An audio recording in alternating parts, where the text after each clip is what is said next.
The story begins with an accused serial killer named Kim Ki-bom. Due to the lack of evidence and the testimony of an informant, Ki-bom was only convicted of one murder and sentenced to 15 years in prison. The judge's decision left the families of the victims present in the courtroom deeply disappointed. At the same time, there is a detective named Dae-young, who is upset because he believes Ki-bom is also the murderer of his superior, Detective Nam. He promised that one day he would make Ki-bom get a proper punishment. In addition, Detective Nam's daughter, Nam Hee-ju, was also there. After the trial was over, Dae-young approached Hee-ju. He felt sorry for what his boss's daughter was going through. Then, we see a flashback to the day of the incident where Hee-ju's father, who was investigating a serial murder case, was suddenly stabbed by an unknown person. Despite being seriously injured because of his great love for his daughter, especially since it was Hee-ju's birthday, Detective Nam still tried to return home while bringing a birthday present for Hee-ju. Detective Nam limped over to his sleeping daughter before he finally bled out and died. The next day, Dae-young and his partner wanted to visit Detective Nam's house. However, upon arrival, Dae-young was shocked and devastated when he saw little Hee-ju hugging her father's body while celebrating her birthday. From then on, Dae-young was determined to protect Detective Nam's daughter and make sure Ki-bom got the punishment he deserved. 15 years later, we are shown Nam Hee-ju, who is now watching her favorite music player. Hee-ju has grown into a beautiful and carefree girl. Every day, before doing her activities, Hee-ju always takes the time to watch her mother from a distance. Her mother is known to be a gambling and alcohol addict and has long been divorced from Hee-ju's father. Her mother chose to live with her new husband, who is also a gambling addict. Not infrequently, Hee-ju often warned the man to be kind to her mother. Currently, Hee-ju works as a staff member at the police station, while Dae-young has become the division chief. Hee-ju grew up in a police environment and is loved by everyone there. Meanwhile, elsewhere, Ki-bom, who has just been released, searches for a phone number in the name of young Min-soo. It is not yet known exactly who Min-soo is. In addition, since his freedom, Ki-bom has been secretly watched by Dae-young. In fact, Dae-young also ordered a number of police officers to stay at the apartment where Ki-bom lived. One day, in his hotel room, Ki-bom hired a prostitute. While enjoying her services, Ki-bom suddenly remembered how he killed his cheating ex-girlfriend. He then acted violently towards the prostitute. After finishing, the prostitute immediately went to her pimp. From a distance, Hee-ju is seen secretly watching Ki-bom from outside the hotel. Hee-ju, who was about to go to Ki-bom's hotel room, accidentally saw the pimp urinating. However, Hee-ju also saw a mysterious man who suddenly slashed the pimp's neck. After that, the mysterious man continued his action by killing prostitutes in the car. This incident made Hee-ju even more confused because there was one more person with the same killing style as her father's killer. The next day, residents were shocked by the discovery of two bodies in a car. Dae-young was furious, considering how a murder could occur while there were police officers at the scene. Dae-young then asks about Ki-bom, and his subordinates say that they have arrested Ki-bom. However, they aren't sure that Ki-bom is the culprit since he didn't come out of his apartment all night. Dae-young then asks the two detectives to find out about the television program that aired that night. Dae-young then interrogates Ki-bom directly, but Ki-bom manages to deny all accusations. Ki-bom's alibi is certainly true because he can answer all the television programs that aired that night correctly. Ki-bom then asks Dae-young about the name of the informant who got him thrown into prison. Dae-young, not knowing who the informant was, got angry and sent Ki-bom away. After that, out of curiosity, Dae-young asked his subordinates to find out the name of the informant in Ki-bom's case 15 years ago and what it had to do with all this. After that, we are shown Hee-ju's mother, who just came home and suddenly experienced violence from her new husband. Hee-ju witnessed the incident directly. Feeling very disgusted by the treatment of her mother's husband, Hee-ju intercepted the man when he came out and hit him. In her anger and frustration, Hee-ju continued to attack her mother's husband until he died. The next day, the body of Hee-ju's mother's husband is found with a cut on his neck made by Hee-ju, deliberately to attract the attention of the police and remind them of her father's case, which she felt was not fully resolved. After that, it is shown that for the past 15 years, Hee-ju has dedicated her life to continuing the investigation of her father's case. Hee-ju also promised to take revenge for what her father's murderer did. Sometime later, in the autopsy room, Hee-ju's mother confirmed that her husband's body was found. Dae-young and his boss were also there. Dae-young urges his boss to give Ki-bom an arrest warrant, considering the pattern of murder this time is similar to the case 15 years ago. His boss asks Dae-young not to rush and not to bring personal matters into this case. If Dae-young still insists on arresting Ki-bom, he must first make sure that there is enough evidence to frame Ki-bom legally. After that, we are shown a butcher whose face was also seen in court 15 years ago. He appears to be preparing to head to Ki-bom's place with the intention of finishing him off. Sensing that someone was breaking into his room, Ki-bom immediately went to prepare. At first, the mysterious man realizes that Ki-bom is no longer in the room, and when he checks the bathroom, he finds Ki-bom ready to greet him. Luckily, not long after, Dae-young suddenly entered, and the mysterious man hid behind the door. Dae-young came because his suspicion of Ki-bom was still strong. Ki-bom signaled that there was a man behind him. Realizing that, Dae-young immediately turned around, but unfortunately, the mysterious man managed to escape. The next day, Hee-ju, who was worried about her mother's condition, decided to visit her house. However, since there was no answer, Hee-ju decided to enter the house. She was shocked and saddened to find that her mother had committed suicide. Hee-ju felt really disappointed and devastated because, for the second time, the person she loved the most left her without saying goodbye. Elsewhere, Dae-young decided to see Ki-bom again. As usual, Dae-young comes to annoy Ki-bom while discussing his guilt regarding Detective Nam. Dae-young continues to provoke Ki-bom until, finally, outside the restaurant, Ki-bom explains that before he killed Detective Nam once made him very emotional, just as Dae-young is now doing to him. Back to Hee-ju. After losing both parents, Hee-ju, who saw a pattern of murdering mysterious men at the hotel, then looked for cases with similar patterns. After being matched, Hee-ju concluded that there were two serial killers besides Ki-bom. She also wonders about the relationship between Ki-bom and the mysterious man. Then, we are shown to the past, where Ki-bom and the mysterious man, who turns out to be young Min-soo, the man Ki-bom has been looking for. At that time, Min-soo asked Ki-bom why he and his girlfriend hadn't broken up yet. Ki-bom then realized that Min-soo also liked his girlfriend. The next day, Dae-young received a report that Ki-bom was looking for someone named Min-soo.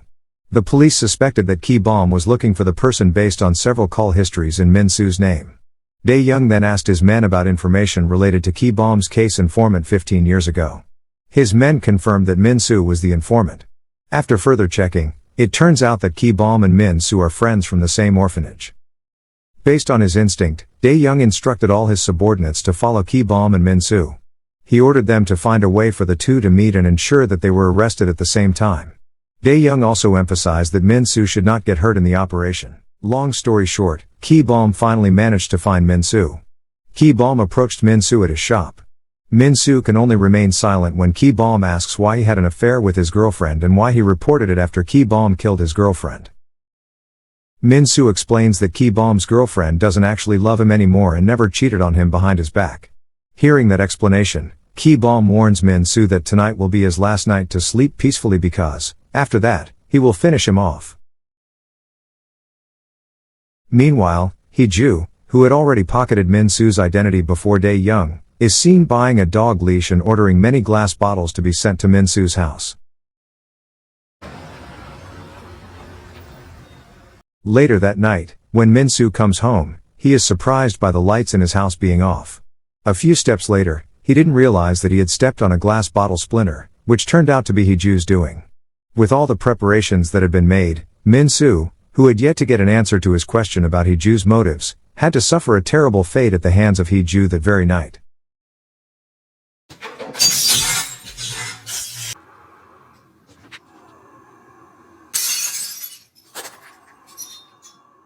Shortly after, Ki-bom, who was about to sleep, felt something was wrong.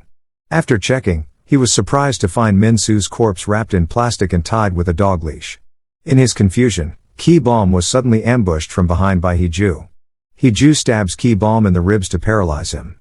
Ki-bom asks who Hee-ju really is, and Hee-ju replies that she's the girl who's been waiting for his freedom.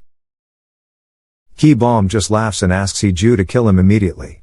However, Hee-ju refuses because that's not her plan. Hee-ju only intended to immobilize Ki-bom until the police arrived. Long story short, the police who received the report soon arrived, and Ki-bom, who had just woken up from his stupor, ran away. The police who arrived at the scene only found Min-soo's corpse. Knowing Hee-bom is still in the hotel, Dae-young orders a search throughout the hotel.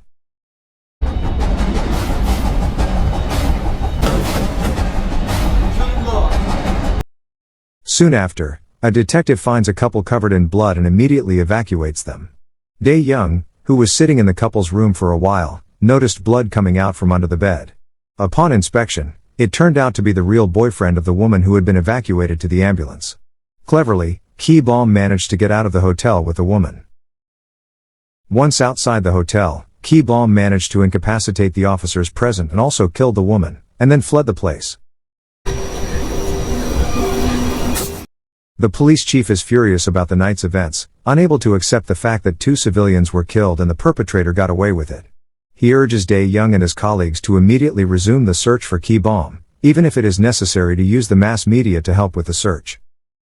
However, soon after, the autopsy results show that Hee-bom did not kill Min-soo. The findings reveal that Min-soo's injuries and time of death at the crime scene do not match the evidence pointing to Hee-bom. The next day, Hee-ju is seen knitting some scarves for the families of the murder victims 15 years ago. She intends to send them through the post office. There, she accidentally sees a newspaper headline reporting that Hee-bom is still out there. The news also revealed that Hee-bom confessed to a journalist that he was not the perpetrator of Min-soo's murder. The news of Hee-bom still roaming free makes Hee-ju shocked and angry. The news also reached the ears of the chief of police. At that time, Dae-young, who was watching Hee-bom, faced accusations and was questioned intensively. Dae-young is even accused of being the murderer of the couple at the hotel the night before. Although Dae-young tries to explain everything, the chief of police is not satisfied as evidence linking Hee-bom as the perpetrator has not been found. The chief then gives the team 1 week to solve the case. Meanwhile, at an internet cafe, Hee-bom is using the computer when the guard reprimands him for smoking. Hee-bom retorted in a rude tone, prompting the guard to relent. However, the guard soon remembers the fugitive he saw and realizes that Hee-bom is a wanted man. The guard immediately reported Hee-bom's whereabouts to the police. As it turns out, Hee-bom came to the internet cafe not just to hide but to find out who the woman who attacked him the other day really was. He began to link all existing cases, including the case of the death of Hee-ju's mother's new husband. After tracing the information, Hee-bom finally finds out that the one who attacked him was Hee-ju, the daughter of Detective Nam, who was avenging her. Moments later, Dae-young arrives at the internet cafe and immediately fires a warning shot to gather all the visitors in one place. Hee-bom, who realizes Dae-young's presence, immediately tries to escape. There is a fight between Hee-bom and the officer, but in the end, Hee-bom manages to escape while taking a policeman prisoner.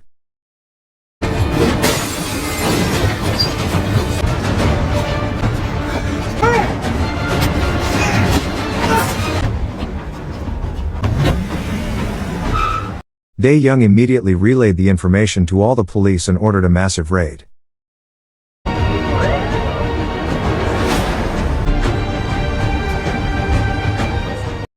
However, all efforts seem to have been in vain, as Hee-bom has apparently managed to enter the police station.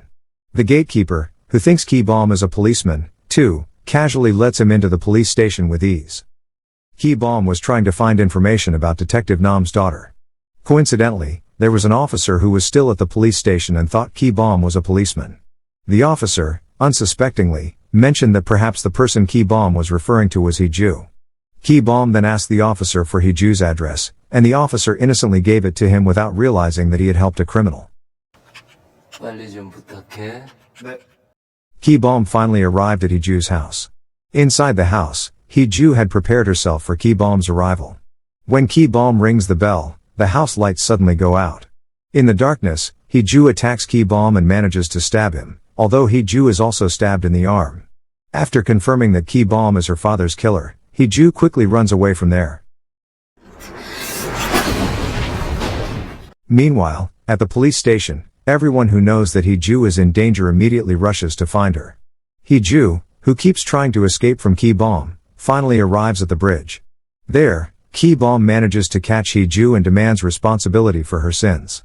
Hee-ju retaliates by asking what happened to Hee-bom, who was only sentenced to 15 years in prison. After injuring Hee-bom's leg, Hee-ju quickly escaped from the bridge. Hee-ju then contacted Dae-young and told him her location. The chase continues to a park with swings.